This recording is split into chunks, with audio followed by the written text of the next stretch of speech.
जय हिंद दोस्तों, स्वागत है आप सभी का आपके अपने YouTube चैनल जैकपुर पे। आज के इस वीडियो में हम जानेंगे कि कुछ बच्चों को जो प्रॉब्लम हो रही है एग्ज़ाम रूटीन को लेकर के, क्योंकि यहाँ पर पूरी तरीक़े से क्लियर नहीं किया गया है कि कौन से सब्जेक्ट का एग्ज़ाम किस दिन होगा। काफ़ी सारे बच्चे जो है पूरी तरीक़े से कन्फ्यूज़ हो चुके हैं। तो उनसे मेरा बस यही कहना है कि आपको बिल्कुल भी टेंशन लेने की आवश्यकता नहीं है यहाँ पर। क्यों नहीं है? क्योंकि आपका जो टेंशन है ना, ये टेंशन आपका जो है 13/5 को ख़त्म हो जाएगा। क्यों ख़त्म हो जाएगा?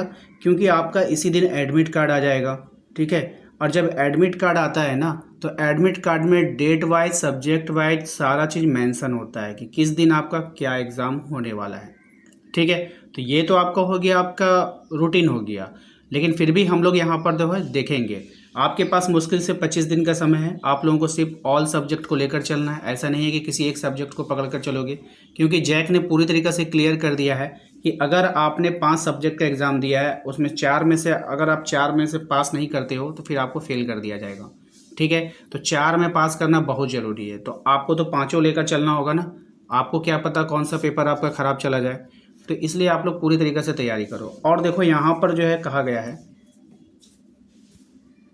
यहाँ पर आप देखो, यहाँ पे क्लियर मेंशन किया गया है आपका कोर लैंग्वेज। कोर लैंग्वेज क्या होता है? कोर लैंग्वेज जैसे हिंदी कोर, इंग्लिश कोर, ये सब होता है ना। कोर लैंग्वेज में आपने जो जिस चीज़ को रखा है फॉर, यहाँ पर देखिए फर्स्ट सिटिंग में जो एग्ज़ाम आपका ले रहा है, ये किसके लिए है? ये कॉमर्स वाले के लिए, साइंस वाले के लिए। इसी प्रकार से आप आर्ट्स वालों को अगर ध्यान से देखोगे तो यहाँ पर भी कोर लैंग्वेज का पहला दिन एग्ज़ाम ले रहा था। ये तो क्लियर हो गया, 20 तारीख को जो एग्ज़ाम होगा वो कोर पेपर का होगा, जिसमें आपका इंग्लिश कोर भी आता है, हिंदी कोर भी आता है। आपने क्या रखा है तो वो तो आपको पता ही होगा।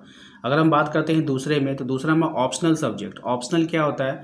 यहाँ पर सभी विद्यार्थी का अलग अलग हो जाता है, क्योंकि आपने ऑप्शनल में क्या भरा था फॉर्म में, वो तो आपके एडमिट कार्ड में छप करके आएगा।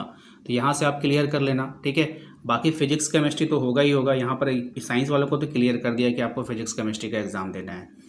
बात करते हैं 22 तारीख को जो एग्ज़ाम होगा आपका, यहाँ पर इलेक्टिव लैंग्वेज का होगा। इलेक्टिव लैंग्वेज में आपका क्या हो जाएगा? इलेक्टिव में आपका जो हिंदी इलेक्टिव है, इंग्लिश इलेक्टिव है, ये सब जो आप लोग लेते हो, क्या लिया है आपने तो वो तो आपको ही पता होगा। और अगर आपको पता भी नहीं है तो 13 तारीख को आपको पता चल जाएगा, आपके एडमिट कार्ड में वो छप कर आ जाएगा। तो आपको बिल्कुल भी टेंशन लेने की आवश्यकता नहीं है। सिर्फ और सिर्फ आपको जो एग्ज़ाम की तैयारी करनी है। 25 दिन बचे हैं आपके पास, और इन 25 दिनों में मैं भी कोशिश करूँगा कि आप लोगों के एग्ज़ाम की तैयारी अच्छे से करवा दूँ, ठीक है। बाकी का कन्फ्यूज़न आप लोगों का एडमिट कार्ड आने के बाद जो है वो दूर हो जाएगा। साथ ही साथ आप सिर्फ फोकस करो अपने सभी पांचों सब्जेक्ट के ऊपर। किसी भी ऐसा नहीं करना है कि किसी भी एक सब्जेक्ट, आपने वहाँ देखो जैक ने पूरी तरीके से क्लियर कर दिया है कि यदि आप 4 सब्जेक्ट में पास नहीं होते हो तो फिर आपको फेल कर दिया जाएगा। इसीलिए आप लोगों को पाँचों सब्जेक्ट में फोकस करना है, ठीक है।